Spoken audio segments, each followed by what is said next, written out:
Jim's Coleus. It seems that every time I want to shoot a video, my neighbors are doing landscaping. So I apologize for the lawnmower, but what are you going to do? It's spring, and you can't sweat the small stuff, I guess. So anyway, here we go. Hey, I wanted to do a quick video for you guys on just a daily ritual, or not a daily ritual, basically how I take care of my plants at this point, especially here at the Jersey Shore. So, but basically just what I'm doing around my yard, my Coleus, the germinations, which are not germinations any longer. They're juvenile plants at different stages. What I do, my rootings, some of my planters and so forth, and what I do daily and weekly and so forth. So if you're following along, you can sort of use this as a guide on based on where your plants are, what level your plants are at, and maybe give you some ideas of what you could do around your yard with your Coleus. Just give you a basic idea how to take care of your Coleus and make sure that they develop well through the growing season, throughout the different stages of growing season. And that all depends on where you live, your climate. I'm in New Jersey, so we have winters. I have to wait for the frost, the last day of frost, which is usually May. And again, that's included as far as putting my Coleus not only outside but into my greenhouse. And I've been learned, if you've been following along, you know how I'm very careful about that now. I learned to be patient, because in the past I haven't been, and I've lost some Coleus, or I had damage to my Coleus that set me back several weeks.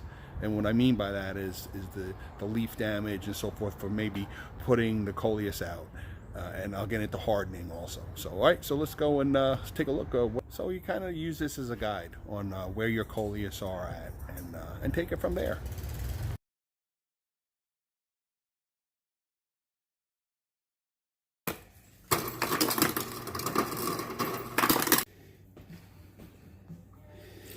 Green tea. Don't forget to pet the dog. Good boy, Newton. Good boy. Don't forget Bobo. Beauregard. Good boy, Beauregard. Again, if you're first time following Jim's Coleus, plants need lots of light. So think of a place in your house. If you're going to grow plants, think of a window or location that mimics closest to you what you would think a greenhouse would be like. And that means lots of windows and lots of sunshine, lots of natural daylight coming through. The more you have, the more successful you're going to be with not just Coleus, but all your plants. All right, so here I have my, here's my indoor greenhouse. I still have the grow lights running. Again, grow lights, you want to leave them, I turn them on at around when I get up, 8 or 9 o'clock, or when I get home from work, and I have them go off at 7:30, 8 o'clock. 12 hours on, 12 hours off. You can adjust them, but you don't want to overdo it. You want to definitely get your plants introduced to the day and night cycle. They need a rest. So I'm looking at my Coleus. These are the young ones that I have, and these are going to be ready to be transplanted into pots. And I actually got some. I just harvested. I had an errant fishnet seed pod that I had in a dish, and I got some good seeds. So we're still letting these grow, and I do this on purpose. I grow 600 Coleus, so I plant them at different stages so I don't go crazy and mad trying to take care of all the Coleus and pot them all at the same time.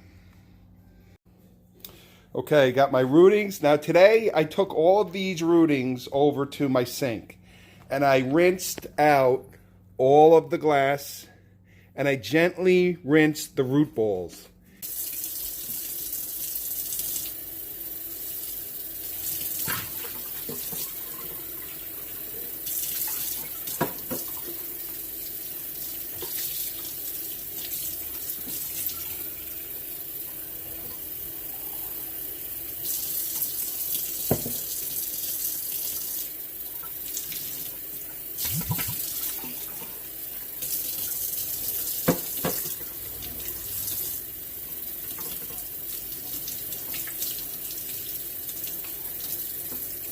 any debris, dead leaves that just fall in there, just dirt and so forth, always makes its way in there. Go through your rootings, rinse the root balls if you're keeping rootings like I do. In another month, these are all going to be potted. And pots just like these. So the Saturns, these tall Saturns, are going to go in this pot. And I have the other pot here. So they're all uncovered. We're ready to get going. And in another month or so, we'll bring the rootings. Most of the rootings will be either in this or other pots around my property. The next thing, my overwintered Coleus. This is my Lord Voldemort. It looks a little shabby. I trimmed it, and I did put it outside the other day, and it was a little bit. This is just a perfect example of the damage that you could do if you put a Coleus out too soon. If it's too cool, and it was sunny out. It wasn't windy, but it was in the 60s. But it still was, I guess, a little too chilly. So I have some curled leaf damage. I did not kill the plant. That's the main thing. So I'm not worried. I trimmed a bunch of the dead leaves off. This is going to come back fine. Okay, so here I have all my trays here, different levels of growth. What I do every few days is I take them over to my sink and I give them a little drink. So I'll bottom water, and I'll make sure that it gets adequate water. And I'll go over this every few days. I'll check these, especially in my bay window, because I do get times during the day that it gets a lot of sun. So I gently give it some water.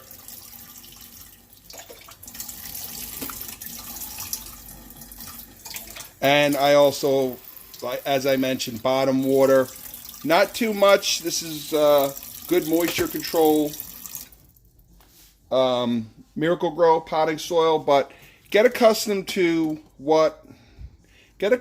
your pots.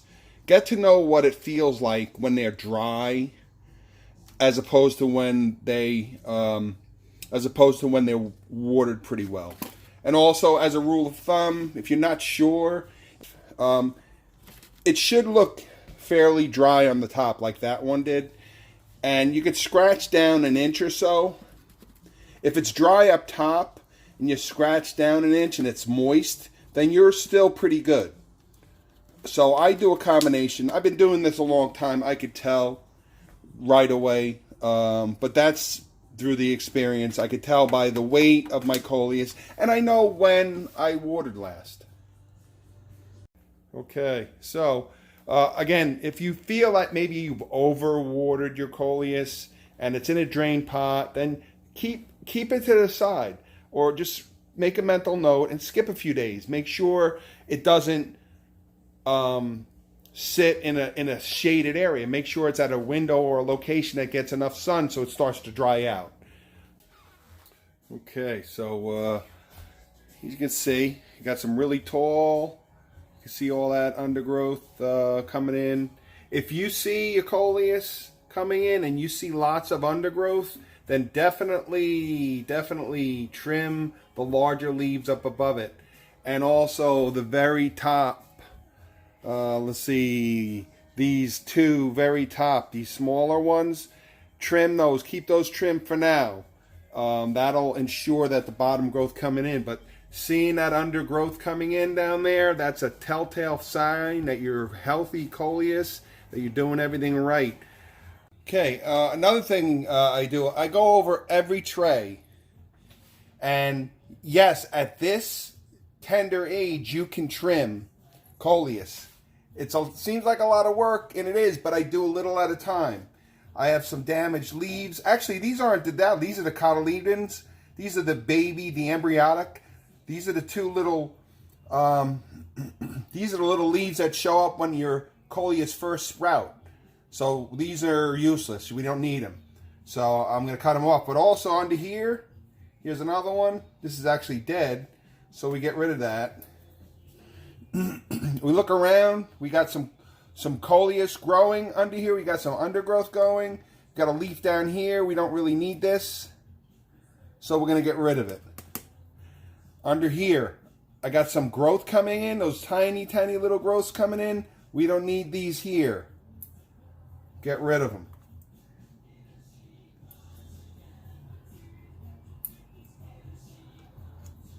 I like these little barber scissors.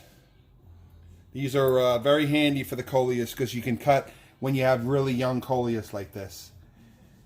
So, I mean, if you have a dozen Coleus, then you can easily do this. It's not hard. It's a lot more difficult, believe me, when you have 600. So, here's one here. It's kind of growing out. Here's a Darth Vader.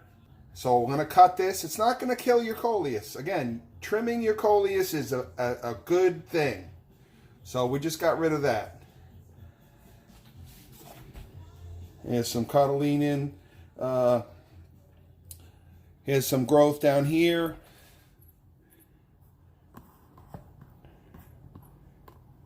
A little leaf down here. We got growth coming in. So it's never too soon to trim.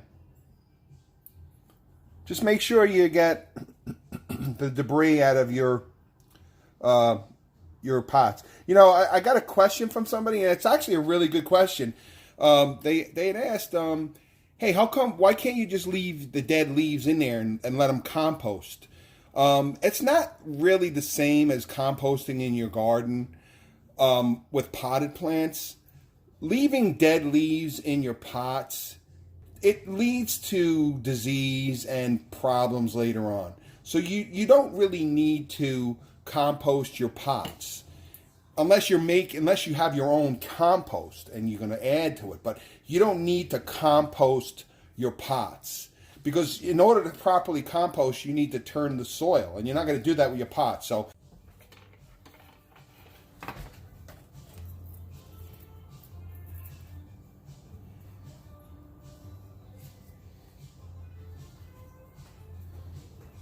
okay, ready? This is going to hurt you. See what I'm doing here? And you're going to be like, oh my God, what are you doing? This is beautiful, yes, but we don't need this. Look at all that undergrowth. Is that going to show here? Let's see if we can show that. Look at all that undergrowth coming in. I have plenty of time. I have until June or so to get these ready. So we don't need that top growth. So all that nutrition that would normally go to maintain these is now bypassed. It's basically gonna go to these. Obviously, it's gonna go up here because you may get some more nodes growing in. But where we have our new nodes, that's gonna be another. That'll be another branch. A node would be a branch with more leaves coming in. Hold on, there we go. Okay, so we're gonna do this here. See all that growth coming in? See, this is kind of reaching over onto this. See this leaf here is reaching over here. It's kind of crowding it. I mean, yes, they're in a tray, and eventually when they get into my greenhouse, I'll put them in a rack. They're going to have more room, but we need to trim. We got plenty of time. Okay, so they're all well fed. And before I close out, once I get them all out on my table here, trimmed, watered, make sure that they all have their timely fertilizing, I move them now. So these here will be on the other rack, and I turn them around. I do that every couple of days. I turn them around because obviously you can see they're facing the light. Even with grow lights, they're gonna face the sun, the dominant light, which would be the bay window. So rotate your trays, move your trays. If you have this many, rotate them around, move them. I move them from rack to rack, almost like nothing in a major system, but up and down, round, back to front. So I hope that was informative. Hope that was helpful. Like I said, it's a guide you go by. Again, there's so many variables on where you live and what point your coleus are at. But as long as you have some underlying growth coming in, trim them, keep them top short. If you see them start to grow tall, keep them short. Cut the 2 new nodes. Just keep trimming the 2 top newest nodes on your coleus, and that'll promote the growth. Or if you see that growth coming in on the bottom, keep doing that, and that'll ensure your coleus gets nice and bushy. And you can apply that through your coleus through the whole growing season. So here I am in a greenhouse. Had the door open. It's like 80 degrees in here, and even though it's been fairly mild here in New Jersey, a couple of nights last week with 38, 40, it's still kind of chilly. I do have this. It's a Coleus. This is a ceramic disc furnace, and it's really helpful. It really keeps it nice and warm in here when the time comes that I get my coleus moved in. And I got to look at the long range forecast. If the long range forecast, and I'm saying 2 weeks, 3 weeks, I usually wait till the end of April. I don't like to rush out here as much as I want to get out here, and that's the part about being patient that I've learned from my mistakes. As much as I want to get out here where I can really start the magic, where I can start creating my pots, my hanging baskets, and all sorts of things, I don't want to rush to get out here, because by doing so, I can risk losing some of the younger coleus. So I'm taking my time. First week of May, we'll take a look at the forecast. If the nights are in the upper 50s, in the 50s or above, then I'm going to move them in here, and I'll use this furnace to make sure it stays. If it's in the 50s outside, this furnace will keep it in the 70s in here, which is perfect for the coleus. I don't have to worry about losing any of the younger coleus. So, all right, so any questions, comments, feel free to leave a message. Again, if you're new here, welcome aboard. Please subscribe, hit that bell there, and also, if you want to join my Instagram channel, please like Jim's Holiest of Coleus on the Instagram, and you can keep in touch with me better there.